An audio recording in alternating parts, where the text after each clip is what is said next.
During the dying days of the Age of Strife, the man who would eventually become known as the Emperor of Mankind would enact a plan to unite all of Terra under his rule, and in the process lay the very foundations for a galaxy-spanning empire that would come to be known as the Imperium of Man. The resulting conflict, which would come to be known historically as the Terran Unification Wars, would see the Emperor create legions of genetically enhanced warriors, which would either subjugate or outright destroy any and all who opposed him and his Imperium. Such creations included the golden-clad warriors of the Legio Custodes, painstakingly crafted individuals of exceptional skill, valor, and strength who served as the personal bodyguards of the Emperor himself, and as befitting their status, would be gifted with the finest weapons and armor. The core of the Emperor's armies, however, would be formed from the 20 legions of the Legione Cata Aegis, or as they were more commonly known, the Thunder Warriors. While these Thunder Warriors were considered to be inferior to the Custodes in terms of skill, mental stability, and lifespan, they would by contrast prove much easier for the Emperor to mass produce. Eventually, however, the Thunder Warriors would grow to outlive their usefulness, and the Emperor would seek to create an entirely new breed of warrior to serve as their replacements. With the aid of a perpetual named Erda and a geneticist named Amara Stati, the Emperor would create the first prototypes for what would become the Space Marines of the Legione Astartes. Having been impressed and pleased with these prototypes, the Emperor would then seek to engineer 20 clone sons that were second only to him in virtually all aspects, to serve as his generals during the course of the impending Great Crusade, the Emperor's campaign to bring all of humanity's lost colony worlds into the fold of his nascent Imperium. These individuals, who would come to be known as the Primarchs, a title inherited from the now extinct Thunder Legions, were essentially analogues to artificial perpetuals that, in theory at least, would be fully subservient to their father, ensuring that the Emperor's instructions would not be brought into question, nor would they be challenged. Yet as the infant Primarchs grew to maturation within their gestation pods, the Chaos Gods, seeking to sabotage the Emperor's plans, would create a tear within the very fabric of reality and drag the Primarchs into the warp. While apparently unable to destroy the Emperor's creations, the Chaos Gods would instead scatter the Primarchs across the vast expanse of the galaxy, with each gestation pod coming to land upon a different world where, with only a few exceptions, each Primarch would come to be adopted and raised by human parents. Despite this setback, the Emperor would nonetheless proceed with his plan to create his 20 Space Marine legions, using genetic samples taken from the infant Primarchs in order to develop their respective biological implants. As the Great Crusade made its way across the galaxy, the Emperor would gradually become reunited with each of his sons, and each Primarch would in turn take command of their respective Space Marine Legion. While the dispersal of the Primarchs is undoubtedly an event of great historical significance, the truth behind such an event and, more importantly, those who are directly responsible for such actions, has recently been brought into question. So what could be the truth regarding the scattering of the infant Primarchs?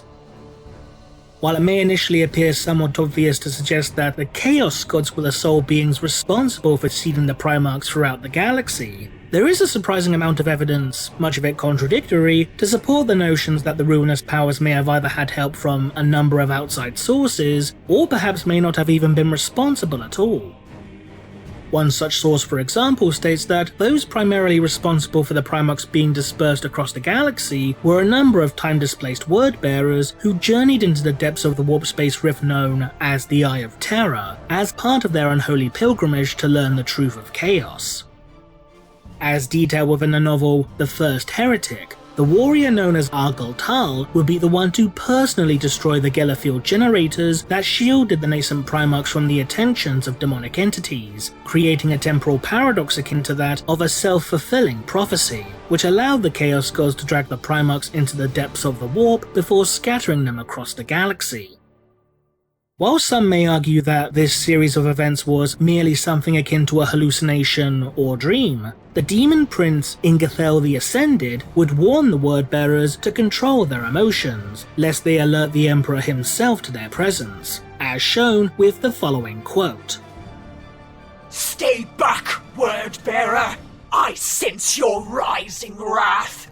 Do not assume I am the only one who is capable of feeling it. Strong emotion will also alert the anathema. Given that the Emperor was supposedly capable of sensing the Word-Bearer's presence at this point in time, this would initially appear to support the idea that Argoltal and his men had indeed been transported back in time. However, this particular version of events appears to be contradicted by claims made by Erda, the gene mother of the Primarchs. According to the book Saturnine, when Erda learned of what the Emperor intended to do with their sons, she became both heartbroken and disillusioned with the Emperor, feeling that she could no longer stand by his side. Erda would then go on to explain that she was the one responsible for casting the Primarchs into the depths of warp space in order to both thwart the Emperor's ambitions as well as to save her sons, as shown with the following quote. I tried to save my sons. I took them from him. I cast them onto the tides to spare them from his terrible ambition. Erda would then go on to state that she had gone into hiding following this series of events, and while she would spend many long years waiting for the Emperor to exact his vengeance upon her, he would apparently never bother to do so. This in itself Erda found to be highly unusual, as she knew the Emperor could be an utterly vindictive and spiteful individual. Nonetheless, while this claim could potentially be little more than lies or deception, this would ultimately appear to be somewhat unlikely, as the former Perpetual, John Grammaticus, was himself fully aware of Erda's actions, having learned such information from the Eldari Farseer, Eldrad Ulthran, although he had remained ignorant as to what happened in the immediate aftermath. But if Erda's claims are true, then how could both she and Argoltal be responsible for scattering the Primarchs into the warp? The most likely possibility is simply that one of these accounts is false. Since the events that Argoltal and his fellow Word-Bearers experienced were the result of actions undertaken by Ingethel, then it is possible that the Word-Bearers were simply deceived into believing that they themselves were responsible for the Primarchs being scattered across the galaxy, and that the demons' claim that the Emperor could sense their presence was nothing more than an outright lie. Given that Erda's account regarding this series of events appears to have been corroborated by Eldrad Ulthran, then this would appear to support the possibility that the Word-Bearers had indeed been deceived by Ingethel. Alternatively, perhaps Argoltal was merely watching events unfold through the eyes of Erda herself, only to somehow be unaware that his actions were being undertaken by another individual. Although given that Argoltal was said to have used his own swords specifically in order to destroy the laboratory's Gellerfield generators, this would initially appear to be somewhat doubtful. If Erda was indeed the one solely responsible for casting the Primarchs into the tides of the warp, and had sabotaged or otherwise deactivated the various Gellerfields in a similar manner to how Argoltal had supposedly done so, then one would need to ask as to whether she had chosen to ally herself with the Chaos Gods in any way, or if this was merely a case of their mutual goals temporarily yet unconnectedly converging with one another. It would seem fairly obvious as to why Erda may have chosen to aid the Chaos Gods in performing such a task, as not only would the Ruinous Powers be given an opportunity to thwart the Emperor's ambitions, but Erda would, in turn, spare her sons from a life of constant conflict and suffering. But if Erda had made a pact with the Chaos Gods in order to scatter the Primarchs across the galaxy, this would fail to explain as to why the Emperor failed to take any form of vengeance against the Perpetual for her actions. With this latter information in mind, it seems, somewhat bizarrely, that the Emperor himself may have orchestrated such events. The reasoning for this comes from none other than the Primarchs themselves.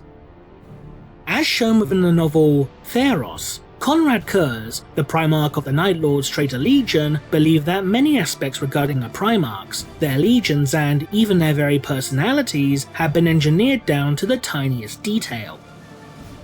The Primarch would also state to Sanguinius, the Primarch of the Blood Angels Legion, that he, along with many of their brothers, believed that the various homeworlds that they had been raised upon had been deliberately chosen, as shown with the following quote. Tell me, brother, I am curious. Are you one of the ones who believe our scattering was chance, or one of the ones who do not? I think Gillyman is in the latter camp. Do you really think it was chance? I want to know. Each one of us was cast away upon a world that turned out to suit our characters perfectly. Characters our father engineered. Furthermore, the characters of many of our Legion's Terran sons were also matched with those of the worlds we were found upon. And, oh yes, we can both see the future. I rather suspect, therefore, the father can read it like a periodical. Can you stand there and tell me that it was chance? No. No reply. Given that the Emperor never sought to take any sort of vengeance against Erda for sabotaging his Primarch project, if she had indeed truly done so, then this would certainly appear to support Curze's claim that the Emperor himself had been responsible for the Primarchs being scattered across the galaxy. By deliberately choosing their respective homeworlds, the Emperor could then ensure that the Primarchs would go on to develop in a way that he had personally intended, ensuring that his various machinations would continue to proceed as planned. Alternatively, perhaps the Emperor did not plan to cast his sons into the warp, but instead merely used his phenomenal psychic gifts to effectively guide his sons through the warp, so that they would land upon worlds that best suited their personalities. But even then, one would still imagine that he would seek to punish Erda for her crimes if he himself played no part in their actions. Perhaps the truth is some combination of these previously mentioned hypotheses. Perhaps the Emperor learned of the Chaos God's intent to sabotage the Primarch project, only to plan for such an eventuality. Perhaps the Emperor would subtly influence the actions of Erda so that she would cast their sons into the warp in an attempt to deceive the Chaos Gods into believing that they were successful in thwarting his plans, before using his godlike powers to ensure that the infant Primarchs would land upon the worlds of his choosing. While we may never know the full truth regarding such a monumental event, should such a revelation ever come to light, then it may ultimately prove to be far more complex and labyrinthine than we could ever hope to realize. What do you think? Leave a comment below, and thanks for watching.